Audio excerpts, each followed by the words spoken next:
Tu t'es arrêté également dans une école où les gens jouent aux échecs. Oui, j'ai été absolument ravi de constater qu'il y avait des enfants de 7 ans qui pourraient vraiment me sacrer toute une raflée en jouant aux échecs. Alors, c'est la passion donc de Mario Alain que vous allez rencontrer.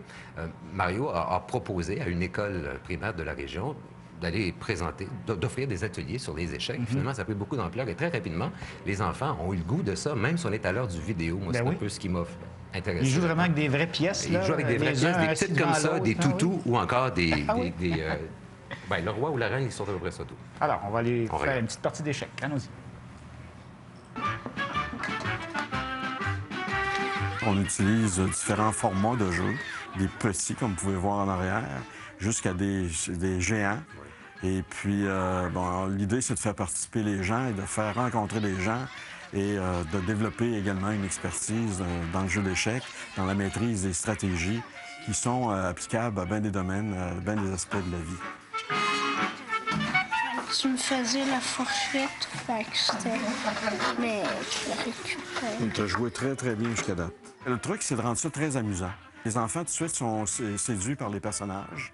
Et puis, bon, ben, à partir de ça, moi, je les fais pratiquer sur le jeu d'échecs et j'essaie de rendre ça, de leur parler dans le langage eux autres, les enfants. Si je vois qu'un enfant s'intéresse au hockey, ben, je personnalise les pièces d'échecs avec des noms de grands joueurs de hockey comme Crosby. C'est au blanc à commencer, vas-y. Puis je fais un parallèle entre le jeu d'échecs et jouer au hockey sur une patinoire. Il ne faut pas garder ces bons joueurs sur le banc, il faut les mettre dans la patinoire. Et tout d'un coup, les yeux s'émerveillent puis ils viennent à comprendre que, effectivement, c'est pareil comme d'autres sports. Il y a moyen de devenir très bon là-dedans. Je vais pas te protéger ça, là. Je suis en train de te menacer.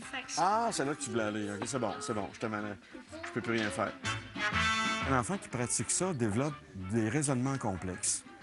Parce que vraiment, plus que tu découvres le jeu, plus que les raisonnements deviennent complexes pour le maîtriser. Et puis aussi, le fait que c'est une compétition entre un adversaire, bien, quelque part, être capable d'analyser ses coups, comment faire mieux la prochaine fois. Excellent, tu l'as, échec! Une maîtrise de soi, ses émotions, accepter de serrer la main de son adversaire à la fin d'une partie. Il dit, écoute, t'étais meilleur que moi. La prochaine fois, peut-être je te battrai, mais peut-être qu'aussi, t'es vraiment meilleur que moi. Mais j'ai quand même du plaisir à jouer. Ils apprennent l'interaction sociale, ils apprennent à gérer des frustrations, mais aussi, d'un côté vraiment pédagogique, il y a tout l'aspect du développement de la logique, des stratégies, la résolution de problèmes. Et ça a un impact en classe, en mathématiques, en sciences, dans plein d'autres matières. Donc, c'est un jeu qui, tout en étant amusant, a beaucoup d'applications dans le concret, dans la réalité, puis dans leurs apprentissages. Aussi, ça fait un lien avec le parent. Parce que je pense pas qu'il y ait beaucoup de sports dans lequel un enfant peut battre son père. Qu'est-ce que tu peux faire pour attaquer? À l'automne, quand on a commencé, je dirais qu'il y en a peut-être 20 qui étaient capables de battre le père aux échecs. Là, je dirais qu'un estimé, là, 70 sont capables de battre papa aux échecs. Qui est capable de battre son père ici? Moi! Tout le monde! Moi, j'ai battu deux jeux, même ma maman. Ben, en tout cas, ils sont bien entraînés pour le faire. Et le cours est basé là-dessus, d'ailleurs. Le cours s'appelle « Comment battre papa aux échecs ». Alors, c'est un bon incitatif. Ça les aide. Écoute, il y a un site web parce que il y a des compétitions qui se déroulent. En fait, Mario a commencé il y a 3 ans à proposer une compétition amicale entre différentes écoles avec des jeunes et ça a très bien fonctionné. Alors, c'est la 3e édition qui aura lieu bientôt. Pour avoir plus de détails, vous consultez le site Internet de la Fédération québécoise des échecs et vous allez avoir toutes les informations. Merci beaucoup, Normand. On fait une petite pause.